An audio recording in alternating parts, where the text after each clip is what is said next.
ದಿನಾಂಕ 15ರಂದು ಇಂದಿರಾನಗರದ ಪೂರ್ಣಪದ್ಯ ಸ್ಕೂಲಿನ ಪಕ್ಕದಲ್ಲಿ ಈ ಮಹಾಶಿವರಾತ್ರಿ ಕಾರ್ಯಕ್ರಮವನ್ನು ಮಾಡುವಂಥ ಪರಿಪಾಠವನ್ನು ಇಟ್ಕೊಂಡು ಬಂದಿದ್ದಾರೆ ಕಳೆದ ಅನೇಕ ವರ್ಷಗಳಿಂದ. ಇದು 6ನೇ ಮಹಾಶಿವರಾತ್ರಿ ಮಹೋತ್ಸವ ಅಂತೇಳಿ ನನಗನ್ನಿಸ್ತಿದೆ. ಈ ಹಿನ್ನೆಲೆಯಲ್ಲಿ ಬೆಳ್ಳಿಪಾಡಿ ಗುರುನಾಥ ಶೆಟ್ಟಿ ಅವರು, ಮಹಾಲಿಂಗೇಶ್ವರು ದೇವಸ್ಥಾನದ ಕೃಷ್ಣವರು ಇವರೆಲ್ಲರೂ ಕೂಡಿ ಇಂಥ ಒಂದು ಉತ್ತಮವಾದಂಥ ಕಾರ್ಯಕ್ರಮ ಮಾಡ್ತಾರೆ. ಯಾವಾಗಲಾದರೂ ಮಹಾಶಿವರಾತ್ರಿ ನಮಗೆಲ್ಲರಿಗೂ ಕನ್ನಡಿಗರಿಗಷ್ಟೆಲ್ಲ ಎಲ್ಲ ಹಿಂದೂ ಜನರಿಗೆ ಮತ್ತೆಲ್ಲ ಸಮಸ್ತ ನಾಡಿನ ಜನರಿಗೆ ಉತ್ತಮವಾದಂಥ ಒಂದು ಅತ್ಯಂತ ಮಹತ್ವಪೂರ್ಣವಾದ ಹಬ್ಬ. ಈ ಹಬ್ಬ ಎಲ್ಲರೂ ಕೂಡಿ ಆಚರಣೆ ಮಾಡುವಂಥದ್ದು ಮತ್ತು ಇದರಲ್ಲಿ ಭಾಳ ಭಕ್ತಿ ಭಯದಿಂದ ನಾವು ಕಾರ್ಯಕ್ರಮ ಮಾಡ್ತೀವಿ.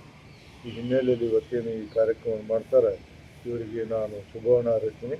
ಪ್ರತಿ ವರ್ಷ ಹೆಚ್ಚು ಇನ್ನೂ ಇದಕ್ಕಷ್ಟು ಜನ ಭಾಗವಹಿಸಲಿ ಮತ್ತು ಇನ್ನೂ ಹೆಚ್ಚು ಸುಧಾರಣೆ ಆಗಲಿ, ಹೆಚ್ಚು ಜನರು ಸೇರಿ ಈ ಹಬ್ಬದ ಒಂದು ಮಹತ್ವವನ್ನು ಜನರಿಗೆ ಅರಿವು ಮಾಡಿಕೊಡಲಿಂದ ಹಾರೈಸ್ತೀನಿ. ಕಾರ್ಯಕ್ರಮ ಶುಭವಾಗಲಿ.